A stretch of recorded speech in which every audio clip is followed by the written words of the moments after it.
Episode की शुरुआत में हम इस लोटस को देखते हैं जिसके अंदर से फेरी डॉक्टर बाहर निकल कर आ जाती है, जिसकी वजह से इस लोटस के अंदर से बहुत ही ज्यादा टेरिफाइंग एनर्जी बाहर निकलने लगती है और हम लोग फाइनली फेरी डॉक्टर को देखते हैं जो कि दिखने से काफी ज्यादा खूबसूरत होती है। इसके बाद वो इस जगह पर डांस करने लगती है और वो धीरे धीरे फ्लाई कर इरफान की ओर आने लगती है। इस चीज को देखकर इस जगह पर जितने भी ज्यादा कल्टीवेटर मौजूद थे वो सभी काफी ज्यादा शॉक हो जाते हैं, क्योंकि फेरी डॉक्टर इरफान के कुछ ज्यादा ही नजदीक आ जाती है और इस चीज को देखकर इरफान भी यहाँ पर थोड़ा सा शॉक होता है। इसलिए वो फेरी डॉक्टर की ओर देखने लगता है क्योंकि फेरी डॉक्टर काफी ज्यादा खूबसूरत होती है। तभी फेरी डॉक्टर आई की ओर चली जाती है। इसके बाद वो पानी को छूते हुए एक जगह पर जाकर लैंड करती है और हम लोगों को फाइनली फेरी डॉक्टर का चेहरा दिखाया जाता है, जिसे देखकर एक कल्टीवेटर इस जगह पर काफी ज्यादा खुश हो जाता है और वो इस जगह पर ताली बजाने लगता है। इसके बाद वो बोलता है, आपके बारे में जो कुछ भी सुना था आप उससे भी ज्यादा खूबसूरत हैं, क्योंकि आज मुझे अपनी आंखों के ऊपर भरोसा नहीं हो रहा है कि आप इतनी ज्यादा खूबसूरत हैं, जिसकी वजह से मैं आपकी ओर आकर्षित हो रहा हूँ। इस पर फेरी डॉक्टर बोलती है, मैं बिल्कुल इस झील की आवाज की तरह ही हूँ, क्योंकि इस दुनिया को केवल हुआऊ सीतों के शुभ शब्द ही नजर आते हैं, लेकिन इसकी जड़ें किसी को भी नजर नहीं आती है जो कि मिट्टी के अंदर में धसी हुई होती है। और मेरा भी हाल बिल्कुल इसी तरह है, क्योंकि इस झील से बाहर निकलना मेरे लिए बहुत ही ज्यादा कठिन है। इस पर एक कल्टीवेटर बोलता है, फेरी डॉक्टर तुम इस जगह पर मजाक कर रही हो है ना, क्योंकि मुझे तो लगता है कि यह चीज जलविहीन डकटी जैसा हो जाएगा, क्योंकि आपके बिना यह जगह बिल्कुल बर्बाद हो जाएगी। तभी इरफान बोलता है, मैं भले ही गरीब और दरिद्र हूँ लेकिन मैं स्वतंत्र हूँ और मैं जब चाहूँ जिस जगह चाहूँ जा सकता हूँ। यह बोलने के बाद वो काफी ज्यादा खुश हो जाता है। इसके बाद वो इस लोटस को इस झील में डाल देता है और इरफान की इस बात को सुनकर फेरी डॉक्टर भी काफी ज्यादा खुश हो जाती है। तभी हम इस कल्टीवेटर को देखते हैं जो कि इस जगह के बारे में बताने लगता है कि इस जगह को हेवन एंड अर्थ द्वारा बनाया गया है, इसलिए इस जगह पर हम लोग आखिरकार दुनिया के सबसे ज्यादा अच्छे डॉक्टर के बारे में कैसे नहीं बात कर सकते हैं, क्योंकि आप तो फेरी डॉक्टर हो। इस पर फेरी डॉक्टर बोलती है, मैंने सुना है कि एशियन होली बॉडी को हेवन के द्वारा बैन कर दिया गया है, इसलिए क्या तुम्हें एशियन होली बॉडी के बारे में कुछ भी पता है तो क्या तुम इस जगह पर मुझे बता सकते हो, क्योंकि मैंने सुना है कि एशियन होली बॉडी इस दुनिया में सबसे ज्यादा अनोखी है, इसलिए क्या तुम सच इस जगह पर मुझे एशियन होली बॉडी के बारे में बता सकते हो। इस बार ये कल्टीवेटर बोलता है, एशियन होली बॉडी जिस किसी के पास भी होती है उसकी सोल सी सुनहरी होती है, साथ ही उस इंसान के पास काफी ज्यादा डिवाइन पावर मौजूद होता है, जिसकी वजह से वह काफी ज्यादा पावरफुल होता है। साथ ही उन लोगों के ताओवादी कौशल से कोई भी जादुई शक्ति उत्पन्न नहीं होती है, क्योंकि ताओ की संपूर्ण शक्ति का उपयोग वो लोग खुद को ताकतवर बनाने के लिए करते हैं। साथ ही मैंने एशियन होली बॉडी के बारे में यह भी सुना है कि खून की 10 बूंदे किसी मरे हुए इंसान को भी जिंदा कर सकता है, और इस बात को सुनकर इस जगह पर इरफान भी काफी ज्यादा शॉक हो जाता है। तभी ये कल्टीवेटर अपनी बात को कंटिन्यू करते हुए बोलता है, आप सभी ने तो इस जगह पर ग्रेट एम्परर यान के बारे में सुना ही होगा, जिसने हजारों साल पहले संत मियांग की खोज की थी और दाओ पैलेस के 5 लेवल की गिनती करने के लिए उसने लाखों सोने के सिक्के खर्च किए थे। तभी ये दूसरा कल्टीवेटर बोलता है, ये तो बस एक अफवाह है, क्योंकि भले ही इस जगह पर मुझे $10 मिलियन मिल जाए, लेकिन इस चीज को हासिल करने में मुझे बहुत ही ज्यादा मुश्किलों का सामना भी करना पड़ेगा। तभी इरफान बोलता है, तुम लोगों के कहने का मतलब ये तो नहीं है ना कि एशियन होली बॉडी को दवा बना लिया गया है। तभी फेरी डॉक्टर बोलती है, तुम इस जगह पर क्या सोचते हो, क्या तुम इस चीज के बारे में हम सभी को यहाँ पर बता सकते हो। तभी इरफान बोलता है, हेवन बहुत ही तेजी के साथ आगे बढ़ रहा है, इसलिए किसी भी व्यक्ति को स्वयं को सुधारने के लिए निरंतर प्रयास करना चाहिए। लेकिन तभी इस जगह पर एक घंटा बजता है, जिसकी वजह से ये सभी कल्टीवेटर काफी ज्यादा परेशान हो जाते हैं, क्योंकि इन सभी को पता चल जाता है कि इस जगह पर एक होली मॉन्ग आ चुका है। इसलिए ये कल्टीवेटर फेरी डॉक्टर से इस चीज के बारे में पूछने लगता है। इस बार फेरी डॉक्टर बोलती है, इस जगह की कंडीशन को देखने के बाद मुझे यहाँ पर ऐसा लगता है कि यहाँ पर एक बहुत ही बड़ी चीज होने वाली है, इसलिए तुम लोगों को यहाँ पर चिंता करने की कोई भी जरूरत नहीं है, क्योंकि तुम सभी लोग बिल्कुल इस जगह पर स्वतंत्र हो। इस पर ये कल्टीवेटर बोलता है, हम में से सभी को पता है कि आपका संबंध ग्रेट मॉन्क्स के साथ में है। यह बोलने के बाद ये सभी लोग इस टेलीपोर्टेशन अरे की ओर जाने लगते हैं, लेकिन तभी फेरी डॉक्टर इरफान को इस जगह पर रुकने के लिए बोलती है, क्योंकि फेरी डॉक्टर को शायद से इरफान के सीक्रेट के बारे में इस जगह पर पता चल गया था।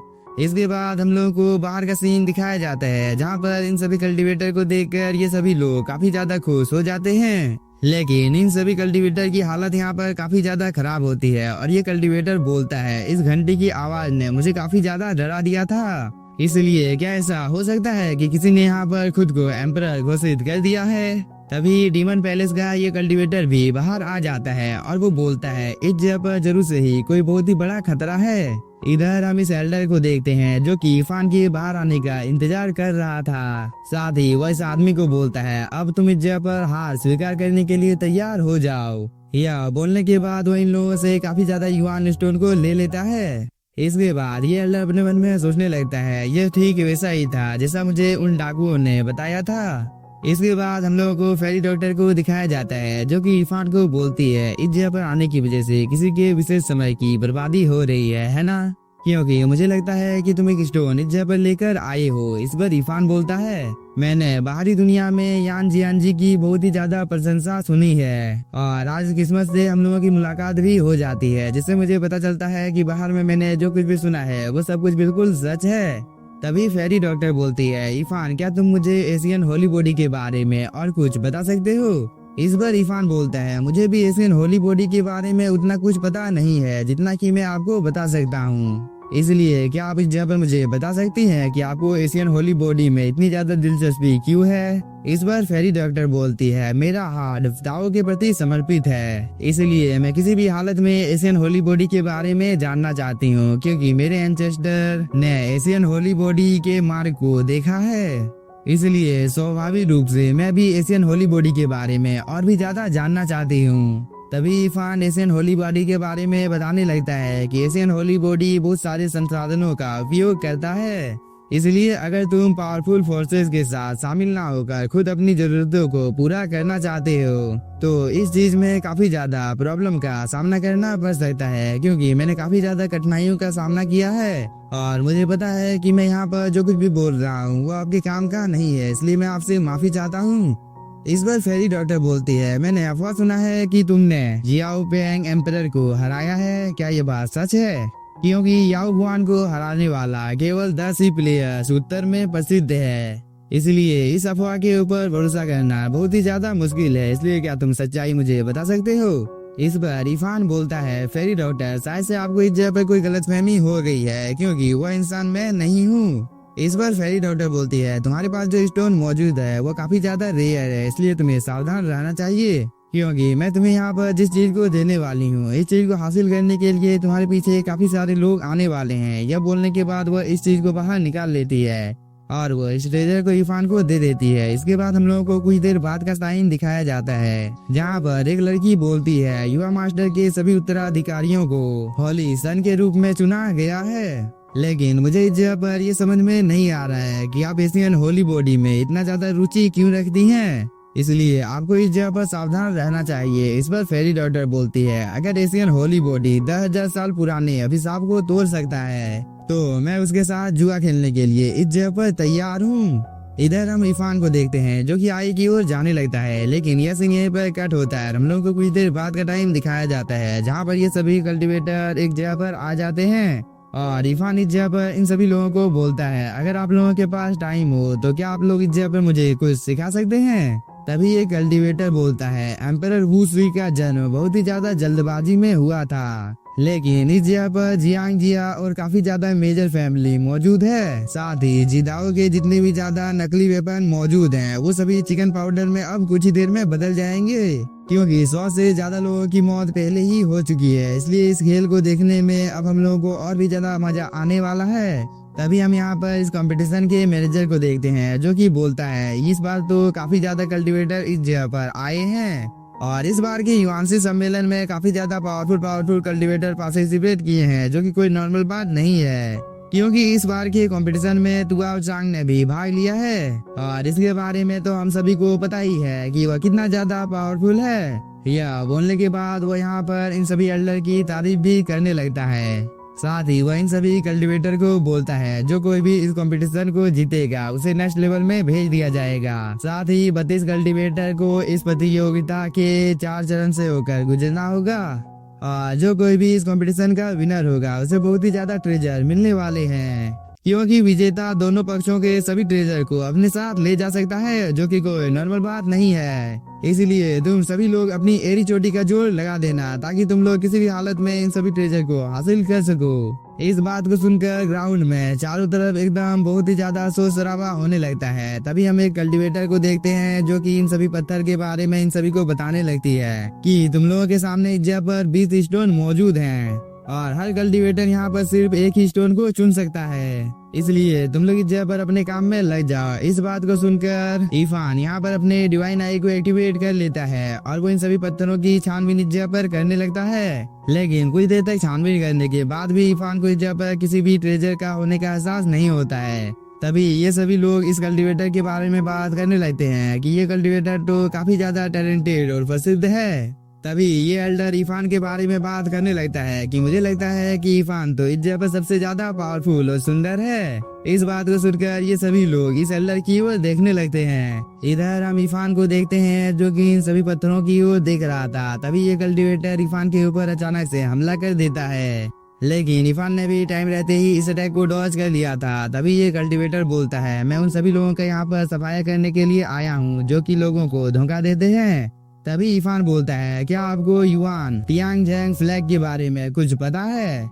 इस बार ये कल्टीवेटर बोलता है, हमारे 5 पैलेस के पूर्वज को एक बार युआन तियानसेई द्वारा सम्मानित किया गया था, इसलिए मुझे लगता है कि तुम इन जगह पर झूठे हो। यह बोलने के बाद ये सभी लोग इरफान का यहाँ पर मजाक उड़ाने लगते हैं। लेकिन तभी ये लेडी बोलती है, मौलिक कौशल को भी लड़ाकू माना जाता है। इस बात को सुनकर इरफान दोबारा से यहाँ पर अपने डिवाइन आई को एक्टिवेट कर लेता है। इसके बाद वो अपने मन में सोचने लगता है कि इस सम्मेलन में किसी भी प्रकार के अभ्यास को शुरू किया नहीं गया है, इसलिए मुझे इस जगह पर ऐसा लगता है कि होली लैंड फैमिली को इस चीज की गहरी समझ है। इसलिए इस चीज में कोई भी आश्चर्य की बात नहीं है कि ये लोग पर्पल कलर के स्टोन को इस जगह पर टच कर रहे हैं। यह बोलने के बाद इरफान इस जगह पर अपने डोमेन को एक्टिवेट कर लेता है। इसके बाद इरफान यहाँ पर इन सभी फ्लैग को चारों तरफ फैला देता है और वो उससे इस कल्टीवेटर के ऊपर हमला कर देता है, जिसकी वजह से इसके सिर में जो निशान था वो अचानक से गायब हो जाता है। और इस चीज को देखकर सभी लोग काफी ज्यादा शॉक हो जाते हैं। खास कर ये कल्टीवेटर बहुत ही ज्यादा शॉक हो जाता है, क्योंकि यह कल्टीवेटर सीधे जमीन पर गिर गया था। और इस चीज को देखकर ये सभी लोग काफी ज्यादा खुश हो जाते हैं। साथ ही इस चीज की वजह से इस एल्डर को इस जगह पर काफी ज्यादा फायदा हो गया था, क्योंकि इसने यहाँ पर इन सभी लोगों के साथ बैट लगा कर रखा था कि इरफान इस चीज को जीत जाएगा। लेकिन इन सभी लोगों को लग रहा था कि इरफान इस चीज में हार जाएगा। तभी हम इस लेडी को देखते हैं, जो कि बोलती है, ये कल्टीवेटर हार चुका है, इसलिए इस कंपटीशन का विनर इरफान है। इस बात को सुनकर इरफान इस ट्रेजर को लेकर इस पिलर के ऊपर आ जाता है, जहाँ पर पहले से ही काफी ज्यादा कल्टीवेटर मौजूद थे। और एक एल्डर इस जगह पर बोल रहा था कि तोबा फैमिली का इतिहास काफी ज्यादा पुराना है, लेकिन मेरा झाओ फैमिली भी किसी से कम नहीं है। लेकिन इस बात को सुनकर इस कल्टीवेटर को काफी ज्यादा गुस्सा आ जाता है और वो बोलता है, इस कंपटीशन को जीतूंगा तो मैं ही। इसके बाद मैं तुम्हारा इस जगह पर जो हसर करने वाला हूँ, इसे देखकर सभी लोग यहाँ पर काफी ज्यादा शौक हो जाएंगे। इस बार ये कल्टीवेटर बोलता है, मैंने सुना है कि तुम्हारी तुलना यांग युआन तियानसेई से की जा सकती है, लेकिन यह इस जगह पर जरूरी नहीं है, क्योंकि किसी भी हालत में यहाँ पर मैं तुमसे हारने वाला नहीं हूँ। इस बार ये कल्टीवेटर बोलता है, तुम्हें यहाँ पर चिंता करने की कोई भी जरूरत नहीं है, क्योंकि पहला मौका मैं तुम्हें देता हूँ। इस बात को सुनकर ये कल्टीवेटर यहाँ पर अपनी एनर्जी को रिलीज कर इन सभी पत्थरों की जांच करने लगता है। लेकिन ये दूसरा कल्टीवेटर तो अपनी जगह पर बस खड़ा होता है और वो इस जगह की हलचल को बस सुन रहा होता है।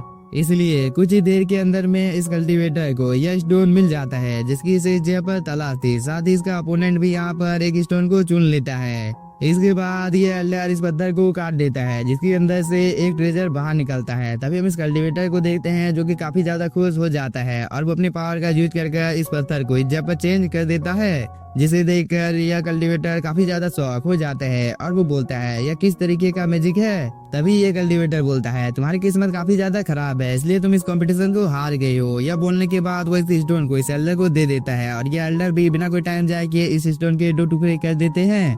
लेकिन इस स्टोन के अंदर से कोई भी ट्रेजर बाहर निकलता नहीं है, जिसे देखकर ये आदमी तो काफी ज्यादा शौक हो जाता है, क्योंकि इस कंपटीशन को तुबाब ने जीत लिया था। इसलिए इस कल्टीवेटर को तो यहाँ पर भरोसा नहीं हो रहा था कि आखिरकार ये चीज कैसे हो सकता है। इसलिए वो अपने पत्थर को यहाँ पर चेक करने लगता है। तभी यंग मास्टर तुबाब यहाँ पर इस कल्टीवेटर की काफी ज्यादा बेइज्जती करने लगता है। इसके बाद यंग मास्टर तुबाब यहाँ पर अपनी पावर का यूज कर इस पत्थर को इसके रियल रूप में ला देता है, जिसे देखकर ये कल्टीवेटर काफी ज्यादा गुस्से में आ जाता है और वो बोलता है इन सब चीजों को यहाँ पर तुमने ही किया था ताकि मैं इस जगह पर एक बेकार से पत्थर को चुन सकूं और तुम आसानी से इस कंपटीशन को जीत सको। इस बार यंग मास्टर तुबाब बोलता है अब तुम्हें यहाँ पर चिंता करने की कोई भी जरूरत नहीं है, क्योंकि मैं तुम्हें इस जगह पर एक बहुत ही ज्यादा आसान मौत देने वाला हूँ। यह बोलने के बाद यंग मास्टर तुबाब अपनी पावर को एक्टिवेट कर लेता है, जिसकी वजह से ये कल्टीवेटर एक रेगिस्तान में फंस जाता है और इस जगह को देखकर ये काफी ज्यादा शॉक हो जाता है, क्योंकि यह जगह दिखने से एक हाथ की तरह था। इसके बाद ये कल्टीवेटर इस जगह से अपनी जान को बचाकर भागने की कोशिश करता है, लेकिन बहुत सारे चेन इसकी बॉडी के आर पार हो जाते हैं और इस चीज की वजह से इस कल्टीवेटर की बॉडी के अंदर में जितनी भी ज्यादा स्पिरिचुअल एनर्जी मौजूद होती है, इन सभी को ये कल्टीवेटर अपने अंदर में ऑब्जर्व कर लेता है। इसके बाद ये कल्टीवेटर आई की ओर चला जाता है और ये कंपटीशन इस जगह पर ऐसे ही चलता रहता है, जहाँ पर ये एल्डर काफी ज्यादा खुश था, क्योंकि इसने यहाँ पर काफी ज्यादा फायदा कमा लिया था, क्योंकि वो इरफान के ऊपर इस जगह पर सट्टेबाजी कर रहा था। इधर हम इरफान को देखते हैं जो कि एक एक कर इन सभी कल्टीवेटर को हराकर आई की ओर जाने लगता है। साथ ही तुबाब भी यहाँ पर बहुत ही आसानी के साथ अपने अपोनेंट को हरा दे रहा था और कुछ देर तक ये प्रोसेस यहाँ पर ऐसे ही चलता है, जिसकी वजह से यहाँ पर जितने भी ज्यादा ऑडियंस मौजूद थे वो सभी काफी ज्यादा खुश हो जाते हैं, क्योंकि इधर इरफान अपने सभी अपोनेंट को हरा कर इस प्लेयर के ऊपर आ जाता है। साथ ही यंग मास्टर तुबाब भी यहाँ पर आ जाता है, जिसे देखकर ये अल्लाह यहाँ पर सभी को बताने लगता है कि ये कंपटीशन अब काफी ज्यादा हार्ड होने वाला है, क्योंकि मैंने यंग मास्टर तुबाब के बारे में सुना है कि वह काफी ज्यादा टैलेंटेड है।